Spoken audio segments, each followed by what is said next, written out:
we have high hopes on IRDI to bring research in IMU to the next level.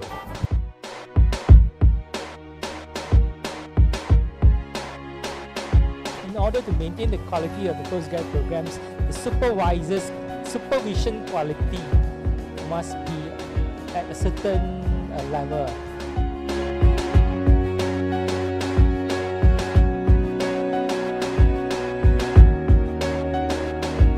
If we continue to work on those thrust areas and we succeed in implementing a lot of the planned proposals there, we will succeed. I'm hoping that with the formation of IRDI, all this will be done more efficiently and more effectively.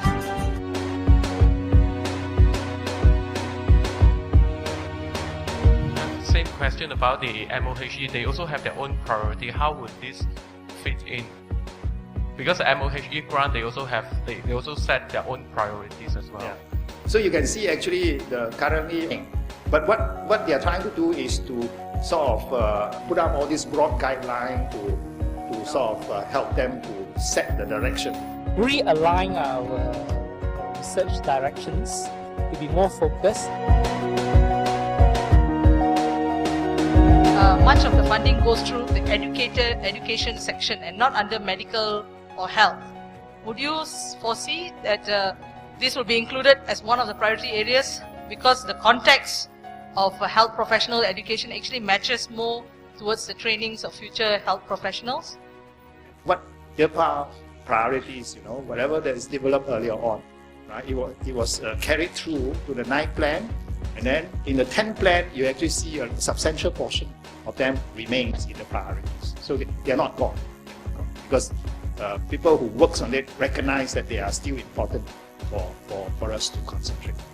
As the head of Center of Biomolecules and Drug Discovery, how do you see the future of this trust area in IRDI? It is my hope that in near future, IMU will be recognized for its scientific expertise in small molecules and polymer chemistry, as well as transdermal and intracranial drug delivery. I can also foresee that we will be able to build up our drug discovery effort with particular focus on cardiovascular diseases, diabetes and neurological disorders. To achieve these goals, collaboration between colleagues from diverse fields of expertise is of paramount importance, and this is something that we wish to achieve in the future.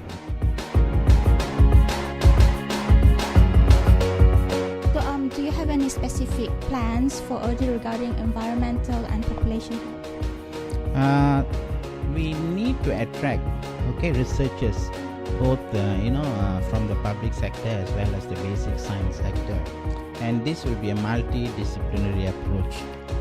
So we need to conduct this research in such a manner that we can link results obtained experimentally to human disease. So this will be useful, and we have to identify where are the vulnerable population, and then we have to look at the genetics, physiological and environmental factors that make them susceptible, and these problems must be addressed. Do you think IMU is ready for commercialization?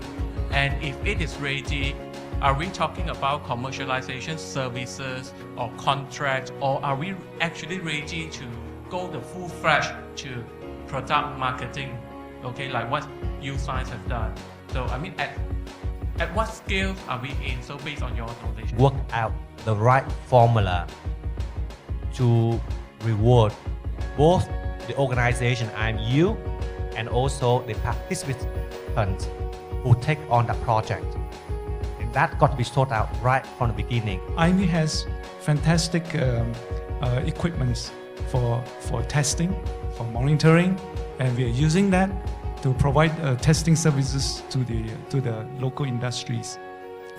I think sitting through, listening to the talks, I think you have done a lot of academic research, but I want to bring in the commercializations and the place where the area where you possibly can start and maybe make money